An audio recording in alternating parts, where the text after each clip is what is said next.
ẹ̀yin tèmi ẹ káàárọ̀ ẹ káàsán ẹ káalẹ́ kú dédé àsìkò yìí according to the time tí show yìí bá bá yín ó yá wọ abiyamọ pátápátá lọ́kùnrin àti lóbìnrin sọ pé ológo ọmọ tèmi ò ní dìdàkudà ológo ọmọ tèmi ayé ò ní fi pa mí lẹ́kún ológo ọmọ tèmi kò ní di lárìnkà wọn ò ní kó táyà sí ológo ọmọ tèmi lẹ́sẹ̀ wípé kó rìn lọ látòrí àkọ́bí dí àbígbẹ̀yìn fídíò tí mo fẹ́ show fún yín ẹ bá wa share bóyá àlè rẹ̀ ń tó ní ọmọkùnrin géńdé ọmọkùnrin wọn ló ti lost memory wọn ní kò mọ̀ nǹkan tó ń sọ mọ́ àwọn tí wọ́n dẹ̀ wò dáadáa tẹ́yìn náà bá rí lùkù ẹ̀ rí pé mo get inside ni kò kí ń ṣe ọmọ tó ń mú nǹkan kò ń ṣe ọmọ tó ń mú kòló ó kàn déédéé rìn jáde ńlé wọn ló ti lé lọ́dún kan tó ti ń ṣakọ́tà jẹ wọn ò wá mẹni tó ní gbogbo abiyamọ ayé lẹ́ẹ̀kan sí ẹ sọ pé ayé ò ní fọmọ pa mí lẹ́kún ẹ sọ pé ayé ò ní fọmọ dààmú mi ẹ sọ pé ìrìn àjò àlọ àìdé ayé ò ní rán ọmọ tèmi tó kòròkò dókòrókò tó ogún òrèlé kò délé òròkò kò dóko ó tó kòròkò dókòrókò tó ní ìtókù kọdún 2024 ìparí ayé ò ní fi kùn mí tọkọ tọmọ tẹbí tará àti ìdílé mi ẹ̀yin náà ẹ sọ bẹ́ẹ̀ fúnra yín Yorùbáwùyí lórúkọ tèmi mo ṣàdúrà yẹn fúnra mi ni mo ṣe fún ẹ̀yin abiyamọ ayé náà gbogbo aboyún ayé pátápátá Ọlọ́run bá wa sọ yín kalẹ̀ láyà tàlàáfíà ẹni tó ti bí Ọlọ́run ò ní fọmọ pa wá lẹ́kún gbogbo àwọn tó wá ń wojú Ọlọ́run fún ọmọ ilẹ̀ tí yín náà ò ní ṣú ìjọkànjọkàn àgbọn yín á tọwọ́ bọ̀ sùn báyìí á fi pa ọmọ tiẹ̀ náà lára ó mà ṣe ìyá kan ló gbóyún ọmọ yìí fóṣù mẹ́sàn-án ìyá kan ló bí o wọ́n nílé epo ló wà ẹ wo ẹ má jẹ́ kí n gba ẹnu ẹlẹ́ẹ̀dẹ́pẹ̀ẹ́dẹ́ kò dùn lẹ́nu bí ẹnu ọmọdé yìí and again lẹ́yìn iṣó yìí mo fẹ́ béèrè lọ́wọ́ ẹ̀yin ọmọ Yorùbá wípé ṣé àwọn ọmọ Yorùbá ṣá sì jẹ́ èèyàn ní Nàìjíríà yẹn ṣá ṣé wọ́n kì í recognize wa ṣá this is the time ẹ̀yin bàbá yìí tá a máa wá fún yín Yorùbáwùyí lórúkọ mi nísìnyí báyìí left right center back and front yín a máa ṣọ́ yín báyìí ni tá a máa wá fún yín tẹ bá ní pé àwọn ọmọ Yorùbá ẹ fẹ́ sọ wá di gbẹ́ndé abẹ́ àwọn ẹranko ẹ fẹ́ sọ wá di mò ń bọ̀ wá bá yín kí ni mo sọ fún yín mò ń bọ̀ wá bá yín ẹ ká kọ́kọ́ wọ ọmọ yìí ná bí a lè rẹ́ni tó máa mẹ́ni tó ní. Michael báwo ni Michael secret náà kí ni èjì ẹ báyìí 18 years old 18 náà going to 18 ṣé 18 ni ọmọ ìlú wo ni o lè sọ ìlú ẹ o mọ mọ́ mi ẹ o mọ dáàdì ẹ o mọ mọ́ mi ẹ o mọ dáàdì ẹ kí wàá ló wá mú lépo báwo ló ṣe dé lépo ọjà. báwo ló ṣe wá dé ibà yẹn o lè sọ bóyá dé ibà yẹn Michael Michael orúkọ àbótú lórúkọ mi tó ń jẹ ni kí n sọ ni mọ ẹ school wo ló lọ o lọ school rí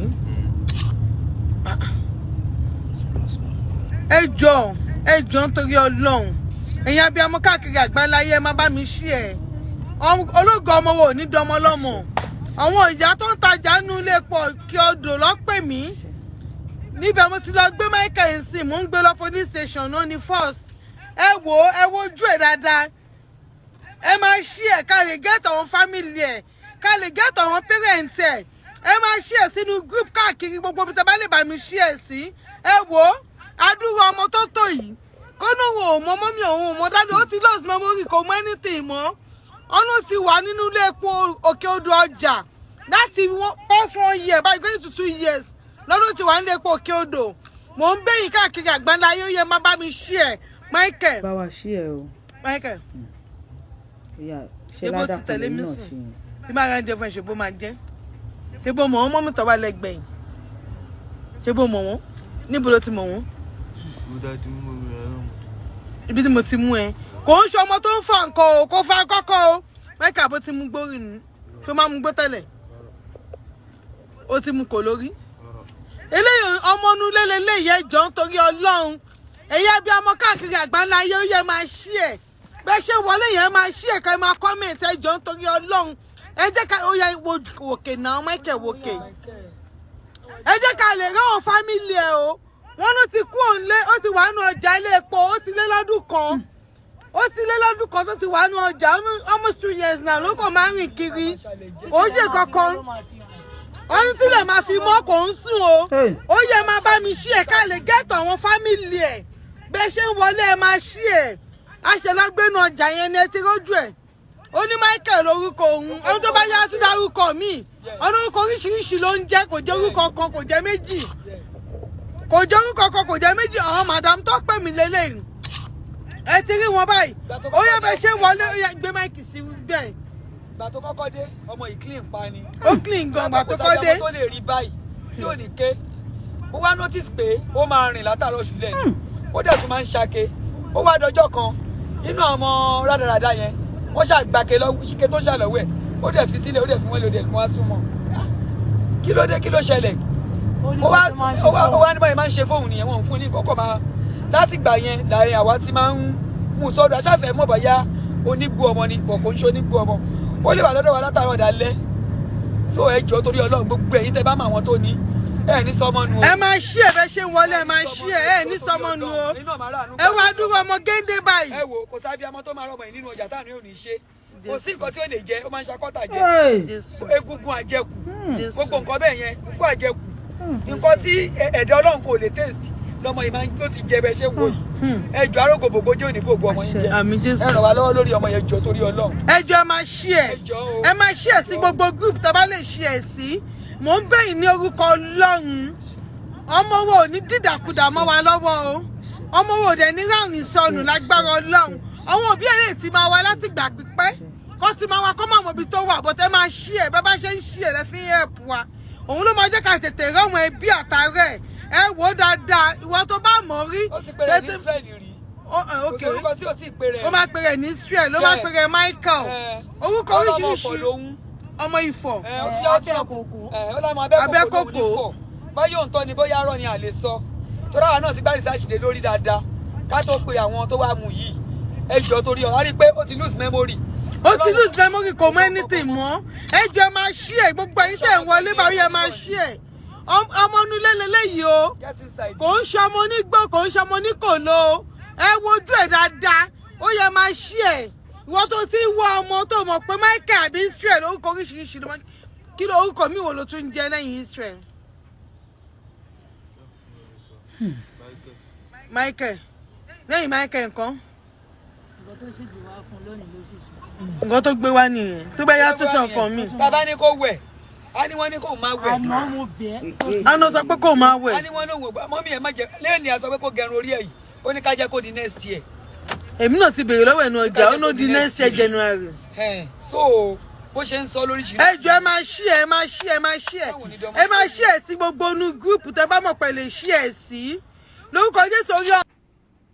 orí ọmọ wa ò ní gbàbọdè orí tiwa náà ò ní gbàbọdè bí gbogbo àwọn olólùfẹ́ wa ò ní gbàbọdè aburú gbogbo arógbogbògo jẹ́ ọ̀ma níbà wá láyọ̀ jẹ́ o wọn ò ní bà gbogbo àwọn ọmọ wa jẹ́ ẹ bá wa ṣí ẹ káàkiri ẹ bá wa ṣí ẹ bóyá a lè ráwọn tán máa mọ Michael tí wọ́n á lọ sí ilé epo wọ́n ní wọ́n mú lọ sí police station àmọ́ station bíi tí wọ́n mú lọ ẹni tó jù sí mi bó ṣe mo bá tó jù sí mi ní bọ́tọ̀ bá délé epo tí wọ́n júwèé yẹn wọ́n á lè mú wọn lọ sí station bíi tí wọ́n mú lọ bẹ́ẹ̀ kí ló lè ṣọmọdé wọ́n ní kò mugbó kò mutí kò wà òǹkò lóòsì kí wá ló lè ṣe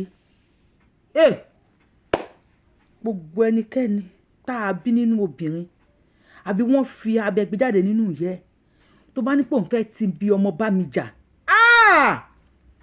tó bá ti ń jẹun láyé báyìí ó máa lọ sanwó lọ́run ni o tó bá ti ń gúnyán láyé báyìí ó lọ ń gbọbẹ̀ lọ́run ni o èmi kúrò ní pé mò ń lékun sí ẹ ò ń léjò sí mi tó bá lékun sí mi mo máa torí tiẹ̀ ṣíṣù kalẹ̀ ni o bíi tiger bíi elephant ni mo máa lé sí ẹ o gbogbo wọn tó sọ pé fẹ́ ti bí ọmọ mú mi ní ìtókù kọdún yìí parí tàbí gbogbo ọdún tí máa lò láyé àbí tí mo bá lọ tán bí ilẹ̀ ní kánjú kú o tó bá lọ máa náwó sáwọn ọmọ mi Ọlọ́run ò ní bá mi fa àìsàn ṣe ẹ́ o àkọ́ bá mi fọ́ ẹ ní ojú méjèèjì á gbé ike sí ẹ níwájú, á yọ ike sí ẹ lẹ́yìn, wàá rọ lọ́wọ́, wàá rọ lẹ́sẹ̀. Ní àṣẹ Elédùmarè ojú kan ni wàá máa ṣu sí tí wàá máa yàgbẹ́ sí o. Bó bá ṣe ń ṣu ni wàá máa kó jẹ́. Ìtọ́ ẹ ló máa dùn lẹ́nu ẹ bí Fanta. Ṣùgbọ́n Ẹlẹ́dàá mi ò ní jẹ́ kí brain ẹ papòdà. Ọpọlọ ẹ á máa ṣiṣẹ́ bí aago, wàá lè mọ̀ pé gbẹ́ ló ń jẹ. Ṣọmọ tẹ́ ń wò yìí, ó jọmọ tí ò lọ sí school rí ṣá. Ẹ bá mi share fídíò yìí. Ẹ bá wa tẹ thumb up lórí ẹ̀ kó lè bá a rìn. Kí ni comment tẹ̀rí sọmọ tó wà ńlẹ̀ yìí? Kí ló lè ṣe? Àwa abiyamọ náà, ẹ jẹ́ kọ́wọ́ wa mọ́ o. Èmi ò ní ìyá tó bí ò ṣe ó ti ṣe kinní kan o. Ṣùgbọ́n nígbà míì ẹ̀san a máa ké lórí ọmọ o. Ẹ káwa náà ṣe dáadáa. Ọlọ́run ó gbóhùn àti àwọn òbí ẹ̀ pàdé ara wọn o. Bá wa ṣí ẹ̀, màláìkà kan lẹ́yìn náà. Àwọn tí wọ́n rí màláìkà kan ni wọ́n tí wọ́n ń tọ́jú ẹ̀ láti jọ yìí. Sísítà tó lọ síbẹ̀ náà tó fẹ́ gbé lọ sí station màláìkà kan lòun náà. Àwa táwa sọ̀rọ̀ nípa ẹ̀ màláìkà kan làwa náà. Àwọn tó ń sẹ́ǹdì ẹ̀ sí wa màláìkà kan làwọn náà. Ẹ̀yin tẹ́ bá wa ṣí ẹ̀ náà màláìkà kan lẹ́yìn náà.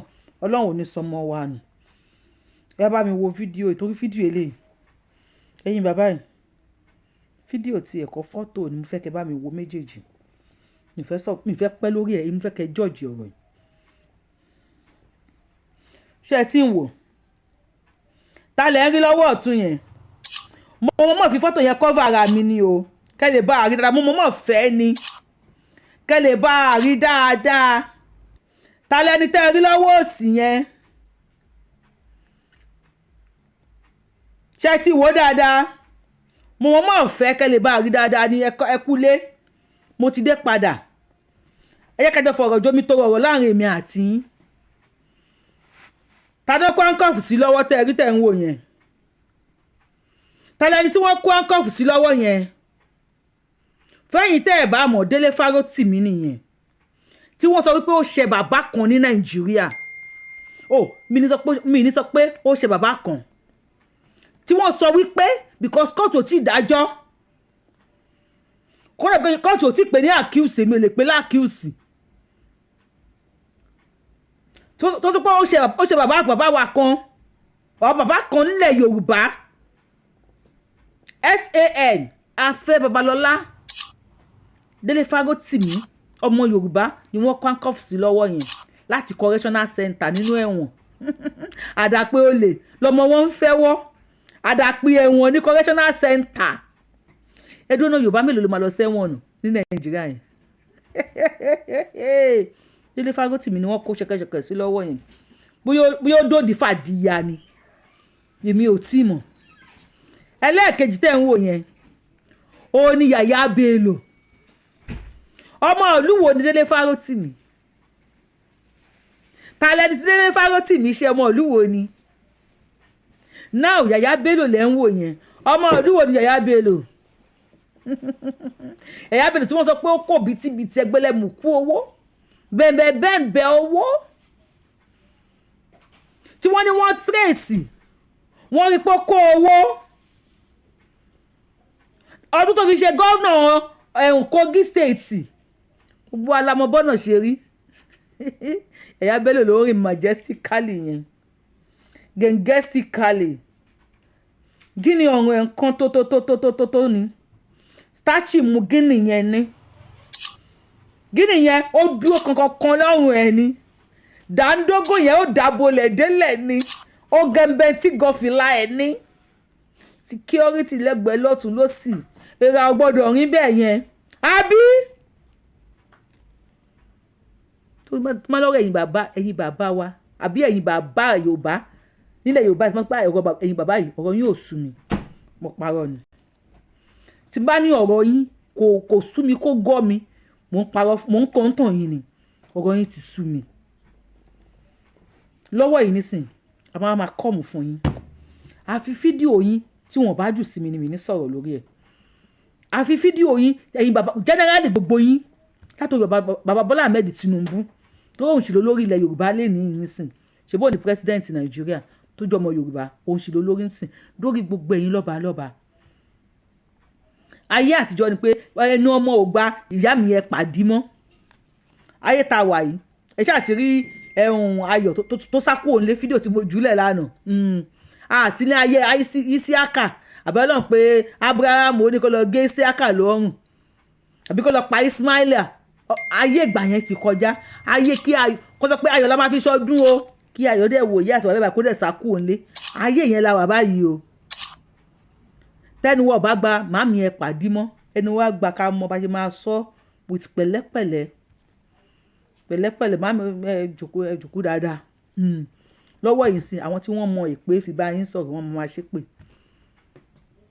àwọn tí wọ́n mọ kọ́ máa sọ pẹ̀lẹ́pẹ̀lẹ́ fún yín wọ́n á máa sọ pẹ̀lẹ́pẹ̀lẹ́ fún yín àwọn tí wọ́n mọ èébú fi bá yín sọ̀rọ̀ wọ́n á fi èébú bá yín sọ̀rọ̀ àti comment section àti everywhere láti máa dáàbò yín lọ́wọ́ yìí nísìn ẹ lè sọ wá dọ̀mọ ẹran náà ẹ lè sọ wá dẹran and you call us one Nigeria this is not injustice ṣé injustice kọ́ lélẹ̀ lórí àwọn ọmọ Yorùbá and you are claiming we are one Nigeria ìwà yìí máa gbádùn wa o ẹ máa gbádùn wa máa jáde fún yín ẹ máa gbéyàn ẹ máa táyà a fẹ́ sáyẹ̀nsì yín lọ́rùn ká dúró tán tì yín lọ́rùn ẹ bá máa kó wa gbogbo akẹ́kọ̀ọ́ wa sínú ayanran kẹfẹ́ kan yan wá jẹ ẹyan wá ẹ fẹ́ jẹ wá ni ó yẹ bẹ̀rẹ̀ sí ní yan wá káwa gbé súlẹ̀ dùn á ní ká máa wò yín ayé ìgbà tẹ́yìn tí gbogbo yẹn ti kọjá o àti láyé ayé análọ́ọ̀gì mọ́ ayé digital làwà àlò black and white wọn kọ́lọ́kọ́lọ́ lóníkálukú ń lò ń sìn. Isiaka Fáyọ̀ṣe ti sọ̀rọ̀ Isiki Fáyọ̀ṣe bó ti yẹ pé clown lòun náà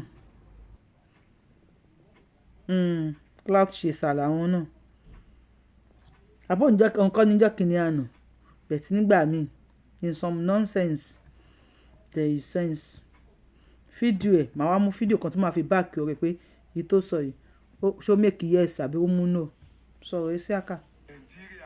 Nigeria, we have the largest number of lazy governors in the world.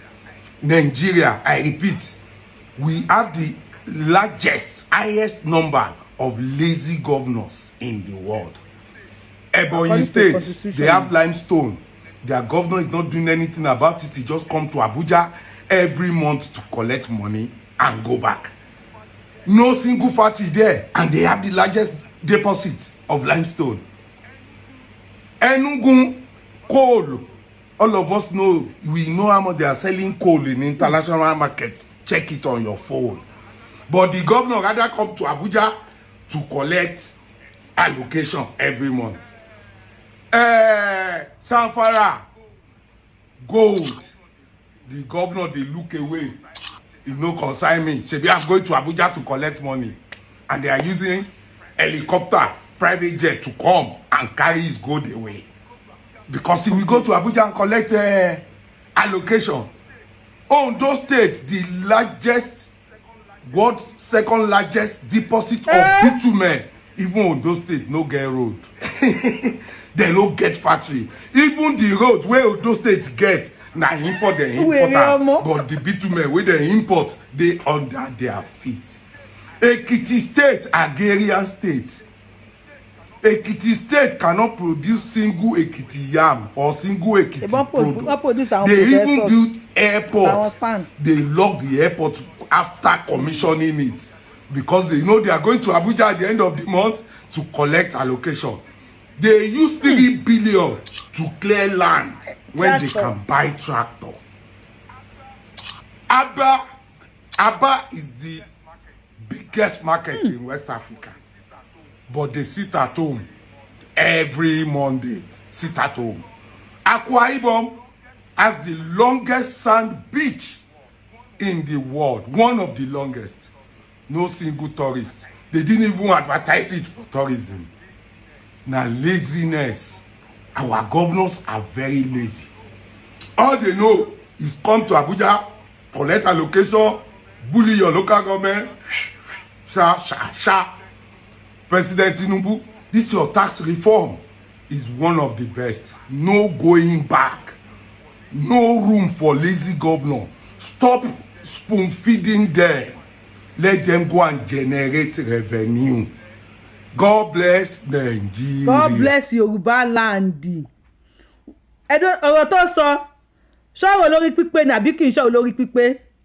Ṣé ìtọ́ sọ ìṣó mú yẹ́sì àbí kò mú yẹ́sì? Ṣó mú náà àbí kò mú náà? Ṣé ń gbọ́? The lazy governors.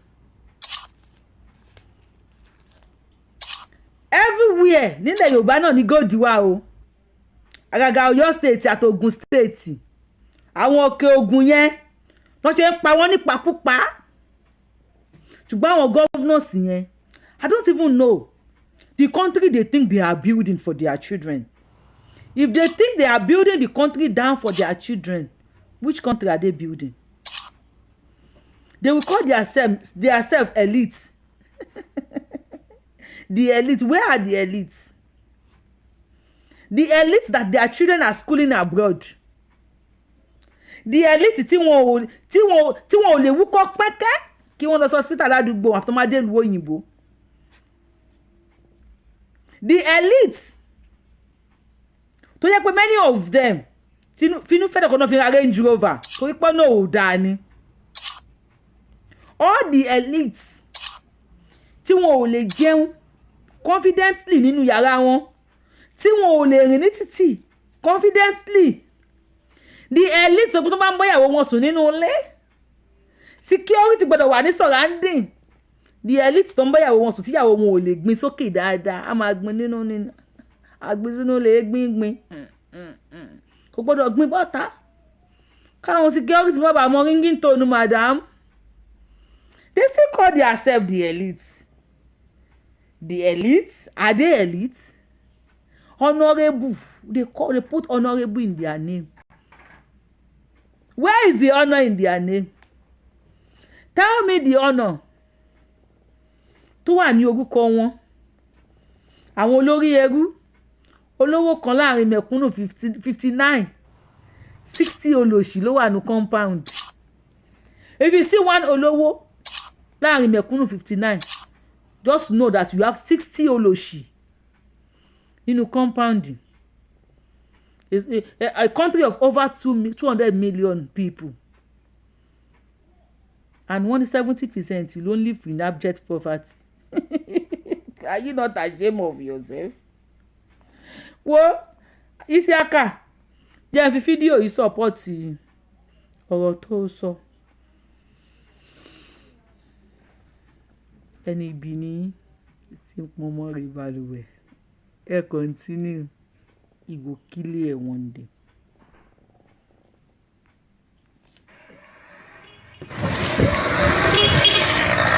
This is what is happening in Benue. This is the level the Chinese people are raping our economy here in Kwande. And this is on daily basis. This happens on daily basis. What they are taking outside, nobody is aware yet. Because there's nobody to check what they are conveying out, what they are carrying out, and where they are selling it, and the value of what they are carrying. The entire state is just looking at these people and what they are doing. This is the level the Chinese people are raping our economy on daily basis. This is what they pick out of only Kwande local government on hourly basis. And nobody is looking at this. We don't even know the value of what they are carrying out of this place. We don't know the content of what they are carrying because they did not allow anybody to take analysis of the natural resources they are taking out of Kwande local government. And this is so appalling. It's so alarming that they are doing this on daily basis. Taking this to China on daily basis. This is what is happening in Benue. This is the Chinese people conveying mineral resources from Benue State, Kwande local government, down to Lagos, exporting this on daily basis. There are more than 30 to 40 trailers coming out of only Kwande local government on daily basis. This is what is happening, and the government needs to be aware, and we need to know the content of what they are carrying out of this place. This is so terrible. This is terrible. They have more than 20 trucks just this morning in Adiko market today, conveying this on daily basis out of this local government. This is what is happening. This is what is happening. I think Benue people who are enlightened are supposed to be aware of this, because what is happening here is beyond what we are seeing. This is Kwande local government, Adiko this morning. We don't even know the content of what they are carrying outside. They are doing this on daily basis. Look at them. Look at this.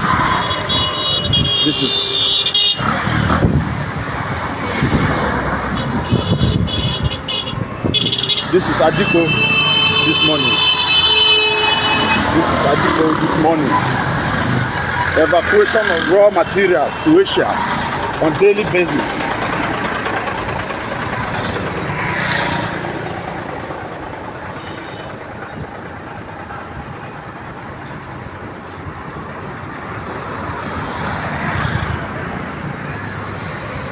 This is Adiko this morning. Content of lithium, capillarites, gold, everything.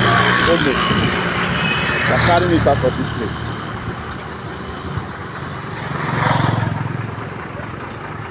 This is Adiko, headquarters of Kwande local government. And this is only Adiko. Jatoka is there, Oboma is there, all these places are there. This is just Adiko this morning. It's so alarming.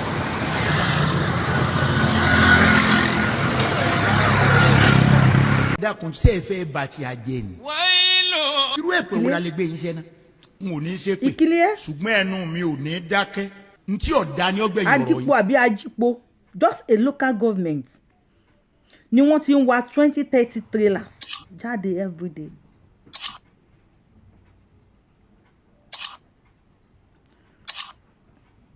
Thank God. Man yẹn come across wọn. Ṣé mi àti ìmọ̀ tó ń ṣẹlẹ̀ lọ́wọ́ ní Benue State báyìí? Látàyè Buhari. Even Tinubu cannot solve the problem. Abẹ́ ìran ti Benue State mọ́ ni. Tí Governor Tom tó ń jà fún wọn ní Benue State tó fẹ́ pa òun náà fún ara rẹ̀. Àwọn Gàmbàrí ń bọ́ síta ó hà. Wípé ó ń bẹ́jú, ó ń protect àwọn èèyàn jù. Ọlọ́run ni ò fẹ̀mí ẹ̀ kalẹ̀. Ẹjọ́ kí ló lè wà nínú nǹkan tí wọ́n fi tírélà kó? Ó láwọn China. Ó ní nílùú àwọn ní gold. Àwọn ní lithium. Àwọn lóríṣiríṣi nǹkan. Hey!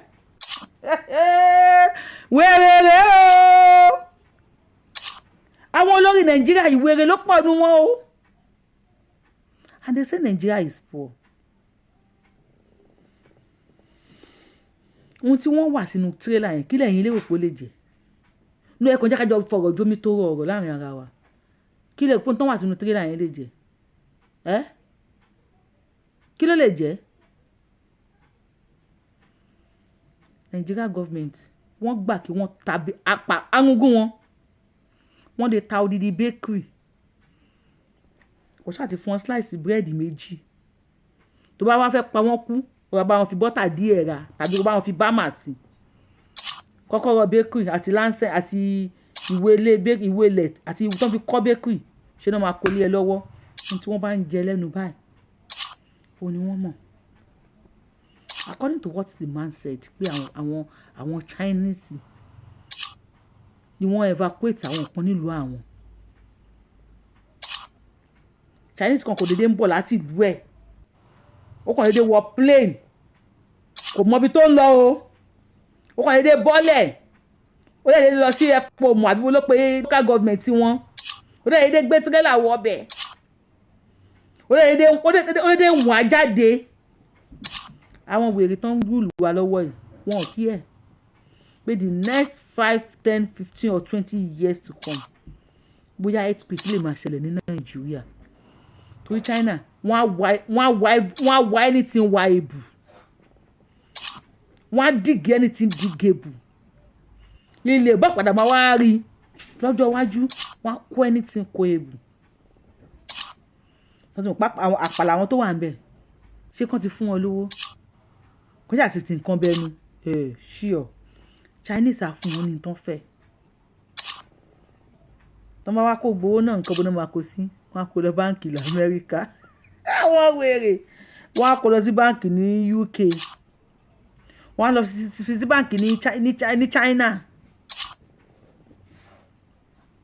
Tọ́ bá síìkì wọ́n á lọ náà dàjì sí India. Tọ́ bá fẹ́ ṣe shopping wọ́n á lọ China. Tọ́ bá wà on holiday wọ́n á lọ sí Amẹ́ríkà. Tọ́ bá fẹ́ ṣe fàájì tọ́ fẹ́ gbólóṣó internationally wọ́n á kówó lọ Dubai. Táàrẹ̀ bá gbé wọn tí ò bá tí ì le dáadáa wọ́n á lọ sí UK. Tó bá ti gbé pé wọ́n lọ sí India nìyẹn wọ́n fẹ́ lọ pààrọ̀ pààtì ara wọn ni, bẹ̀rẹ̀ náà ti ń ta spare parts. Àṣẹ̀yìnwá àṣẹ̀yìnbọ̀ tó ń bá ṣorí burúkú yẹn lọ bọ̀ lọ sí wọn kọ́ hospital sílé, owó tó yẹ kó fi kọ́ hospital, owó tó yẹ kó fi kọ́ hospital, owó yẹn ni wọ́n fi lọ gba treatment lókè òkun. According to what Isiaka sọ wípé wọ́n fi àwọn kan fi 3 million naira wọ́n fi clear grand. Àbẹ́lẹ̀ ló pè olówó tó ra tractor wọn kí ẹ̀. Wọ́n kọ́ hospital sílé, wọ́n lọ gba treatment ń ta. Wọ́n ò sanwó àwọn proprietors ní school, wọ́n ò sanwó lecturer, kò sí free education for mọ̀tálíkà. School amenities tó máa lò kò sí. School ti ń ṣe jágajàga, àwọn professors wọ́n strike, àwọn lecturers ò lọ síbi iṣẹ́ mọ́. Teacher ti ń ta pọpọ́ọ̀fù lẹ́gbẹ̀ẹ́ títì.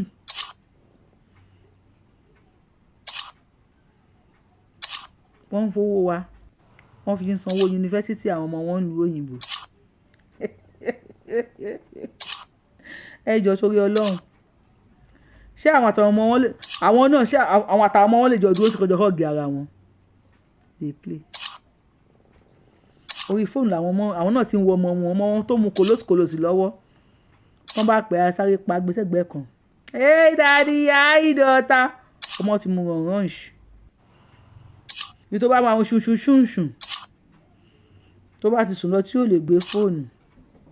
Ọlọ́run ṣe òyìnbó ò tí ì ṣe pé automatically tẹ́ ẹ bá pè kí fóònù píìkì kẹlẹ̀ mọ́ bí táwọn ọmọ yín wà. Aya àpárá lòun wà ní lecture room, àbí kó lóun sùn gbàgbé, àbí kó lóun kàwé lọ́wọ́ òun fi fóònù òun sí silent. Aya gbé rọ́ọ̀ṣì kan kalẹ̀ fún yín. Tí èèyàn bá ní ká mẹ́wàá kò sí bóyá fẹ́ ṣe tí ò ní fi 7, 8 àbí 9 ṣe ra ẹ̀. Ẹ continue. Ojú yín máa bó ògùn gbọ́. Àwọn ọmọ wa máa sọ fún yín lójoojúmọ́. Ẹ continue. Ṣé gbogbo àwọn doctors ti sá lọ sí UK tán? Small time. Nígbà tí gbogbo àwọn medical doctor bá kúrò Nàìjíríà tán, native doctors ló máa kú. Yorùbáwùyí lórúkọ mi. Yorùbáwùyí lèmi ń jẹ́. I am the one and only Akalolu of Yoruba land. Adáwọn ilẹ̀ Yorùbá mọ́jọ mọ́ ní orí ètí òpè méjì. Abẹ́ni ọmọ ò ṣe é pààrọ̀.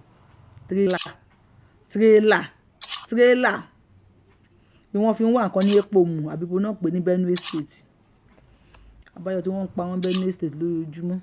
Aláwọn olórí burúkú funfun yìí àti China àti kò China wọ́n mọ̀ nípa ìnira tó ń bá Nàìjíríà. Tó ń pọ́ lórí ibú làwọn tó ń já síwájú fún wa. Àwọn náà ò ní gbàdúrà kí Nàìjíríà tó. Wọ́n ò ní gbàdúrà kí Nàìjíríà tó. Tó sí Nàìjíríà bá tó táwọn ọmọ yín bá lọ school tó máa kàwé orí wọn máa pé wọ́n máa lè challenge yín pé àwọn nǹkan tí wọ́n ń kó yìí o nǹkan bá lè yẹ ká fi ṣe o. Wọ́n kó lithium wa lè fi ṣe nǹkan báyìí o. Wọ́n kó gold a lè fi ṣe nǹkan báyìí o. Mo tó bá lọ sí school torí ẹ̀ bá pé nìyẹn. Ṣùgbọ́n bá tó bá yẹ kán lọ sí school tí ò sí nǹkan kan lẹ̀ wọ́n ti wà ń kolos báwọn ṣe fẹ́ challenge yín wọ́n ní lè challenge yín àwọn ọmọ tí náà tán lọ sílùú òyìnbó ọmọ fẹ́ wá sí nàìjíríà ńjọ́ kan o ok ẹ ní wọn ní gbé sáìdì tó ti wá nǹkan yẹn Banana Island náà máa gbé ibi tẹ́yìn náà ń wá tó ti tẹ́yìn náà tà lẹ́nìí tí wọ́n ti ń wá nǹkan àwọn tó ń ṣíwájú yín àwọn náà ò ta bẹ̀ yẹn ó níbi táwọn náà ta